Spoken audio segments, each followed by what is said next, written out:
Bonjour à tous, voilà l'objectif de la séquence, ça va être de faire la correction du chapitre géométrie 2 sur la symétrie centrale et la symétrie orthogonale.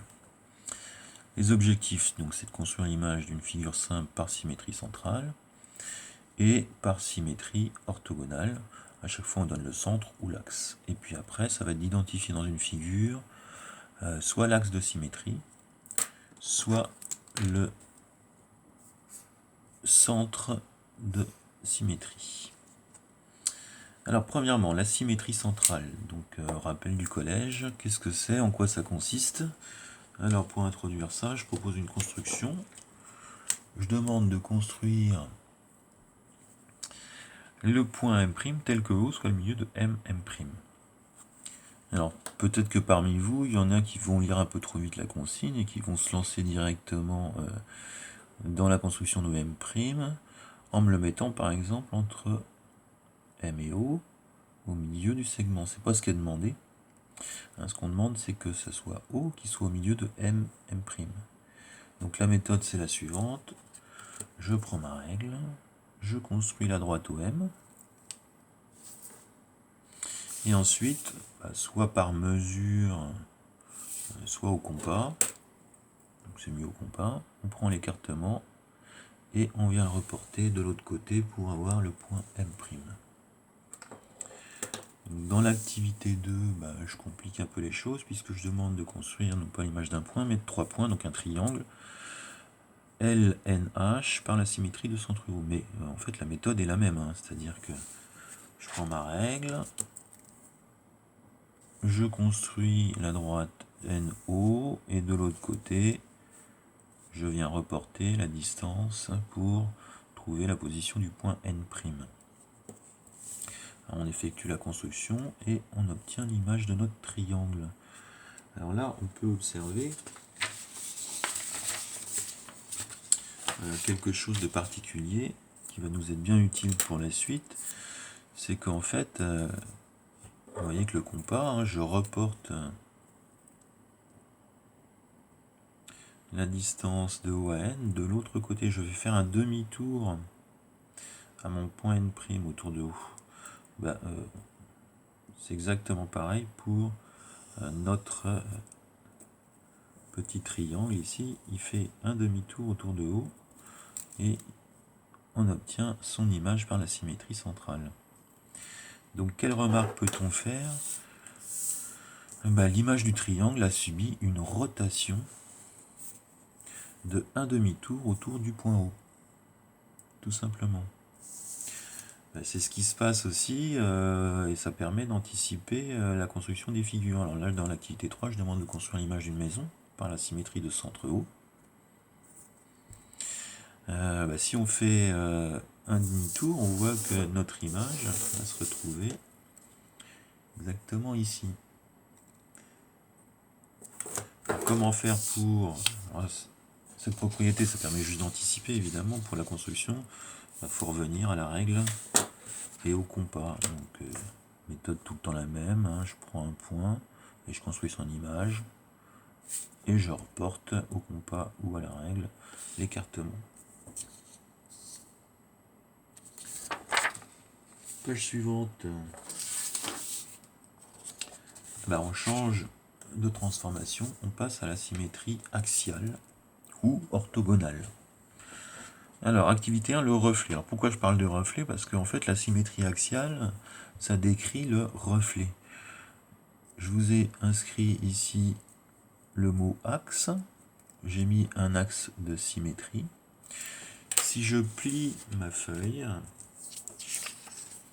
je vais superposer son image.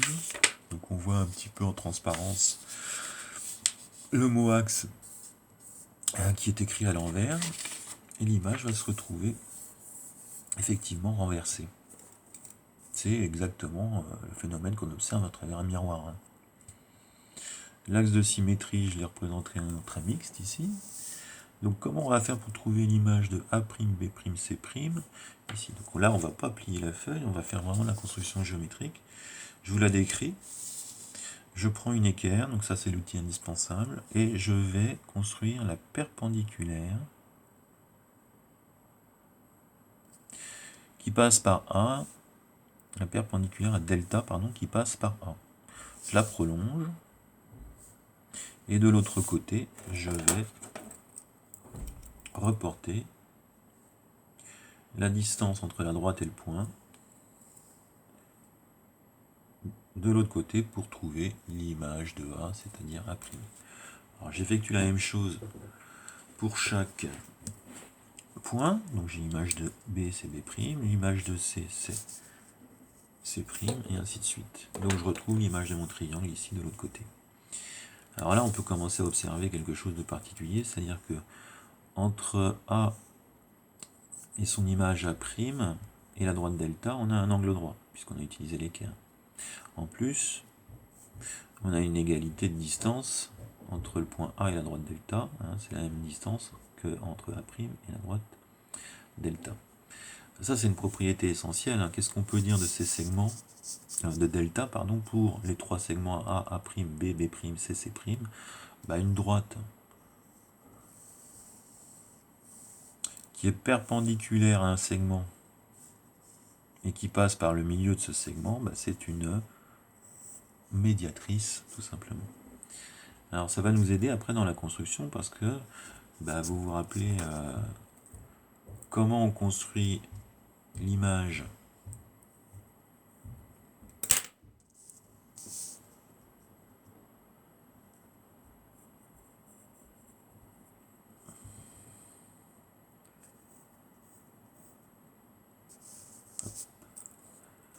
comment je construis l'image d'un point par une symétrie axiale. Bah, j'ai une autre méthode ici, c'est en utilisant la propriété de construction des médiatrices. Donc là j'ai pris à partir du point B un écartement sur lequel je fais deux repères sur la droite delta. Je reporte de l'autre côté en gardant le même écartement à partir des deux repères que j'ai pris et j'obtiens exactement l'image de mon point ici. Donc cette propriété des médiatrices va être très utile pour les différentes constructions qu'on va avoir à faire au compas. Alors maintenant on passe à la reconnaissance des axes et des centres de symétrie. Alors j'ai choisi des logos de voitures, pas de constructeurs automobiles. Donc on a BMW et puis Volkswagen ici. Alors pourquoi est-ce que on a deux axes de symétrie ici placés comme ceci? Bah, simplement si je plie ma feuille comme ceci, je vais avoir toute la partie bleue qui va superposer et en fait les deux côtés de ma figure vont se superposer à l'identique par pliage.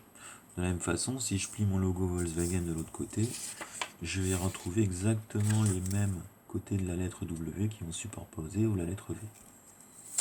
Par contre, si je plie suivant l'axe horizontal, eh bien là je vais avoir les lettres qui vont se mélanger. Donc un seul axe de symétrie pour ce logo et deux ici. Est-ce qu'on a des centres de symétrie? Bah, j'ai envie de dire c'est très simple les centres de symétrie, hein, il suffit de retourner la feuille.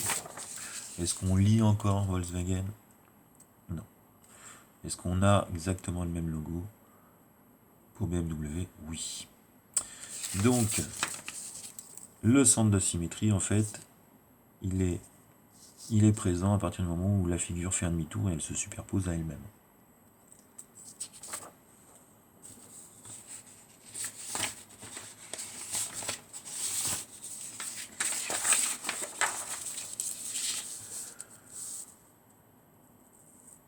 Dans l'activité, on recherche les axes et les angles de symétrie. Donc, on va corriger. Hein. Donc, ici, les axes de symétrie, je commence par eux. Bah, on les distingue tout de suite pour Citroën ici, parce que là, par pliage, on va retrouver exactement les chevrons qui vont se superposer. Ici, on en a deux axes de symétrie. Hein. Alors ici, on en a 1, 2 et 3. Hein, vous pourrez expérimenter en pliant pour Yamaha. Hein, ici, les trois axes permettent de retrouver exactement la figure. Bon, en fait, on a les diapasons là qui tournent d'un tiers de tour à chaque fois. Donc la figure se superpose par pliage autour de l'axe du diapason. Bon, Pour le Mercedes, pardon, c'est exactement la même chose. Donc on a aussi 3 axes, un ici, un là et un là. Pour celui-ci, ici on a un seul axe de symétrie. Comme pour Citroën, hein, c'est la même chose. Les ailes ici, on va pouvoir les superposer dans ce sens, mais pas dans l'autre. Et alors là, pour Opel, on a une difficulté parce que quel que soit le pliage, on va avoir du mal à faire tomber le Z ou la flèche, ou l'éclair plutôt, sur sa position originale. Alors je rappelle, pour savoir s'il y a un centre de symétrie, on retourne la feuille. Voilà, alors dans quel cas on retrouve le logo original. Bon Audi, il n'y a pas de souci, donc on voit bien qu'il y a un centre de symétrie, il se trouve là.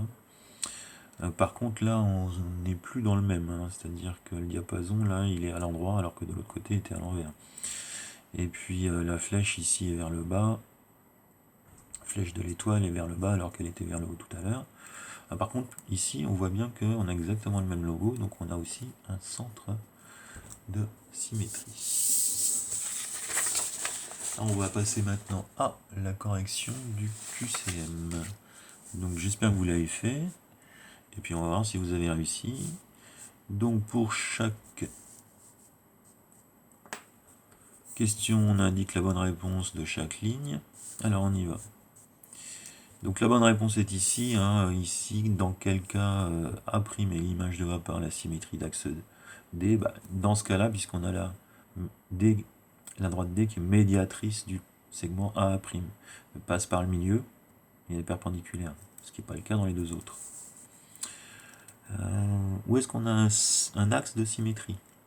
Bon, là on peut retourner et plier le A et retomber sur la superposition des deux parties des deux côtés de la lettre A, ce qui n'est pas possible pour la lettre N ni pour la lettre B. Si je fais un pliage, là je vais avoir une difficulté parce que je vais retrouver ma figure comme ceci.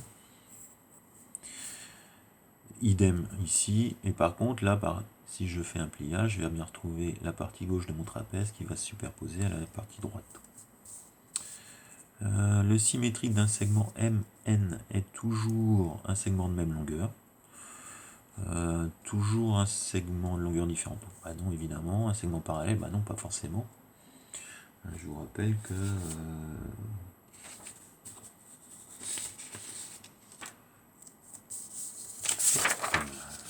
l'image de ce segment est ici, ils ne sont pas parallèles entre eux. Le symétrique d'un cercle est toujours un cercle de même centre, là, pas forcément. De même rayon, oui, ça par contre, oui. Et un cercle de centre différent, oui, ça peut être le cas.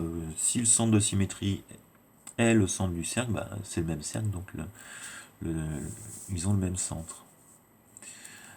On obtient le symétrique d'une figure par rapport à un centre en la faisant tourner autour d'un demi-tour, donc ça je l'ai dit au moins 4 ou 5 fois. Ensuite, les triangles symétriques par rapport au point haut, donc là, ici si je fais un retournement, ça ne va pas fonctionner. Si je fais un retournement pareil, ça ne va pas fonctionner, je vais obtenir ceci. Par contre là, ça fonctionne. Donc dans le cas numéro C, on a une symétrie centrale. Par symétrie centrale, le symétrique d'un segment est un segment parallèle de même longueur, et oui, un segment de même longueur mais non parallèle, un segment parallèle mais de longueur différente. Ah oui, en fait, quand on fait un demi-tour, on a à chaque fois un segment de même longueur et parallèle. La figure ayant un centre de symétrie est la figure qui a un centre de symétrie, et ici c'est pas possible, j'ai déjà fait la correction. Si je fais tourner d'un demi-tour mon triangle équilatéral, je le retrouve dans cette position, mon trapèze dans cette position, alors que mon losange reste inchangé ici. Les lettres N et Z ont des axes de symétrie? Non. Mais un centre de symétrie, oui. Si je retourne la feuille, j'ai toujours un Z et j'ai toujours un N. Voilà, donc là c'est fini pour la correction. Et puis pour les exercices, vous aurez ça dans le PDF. Bonne journée.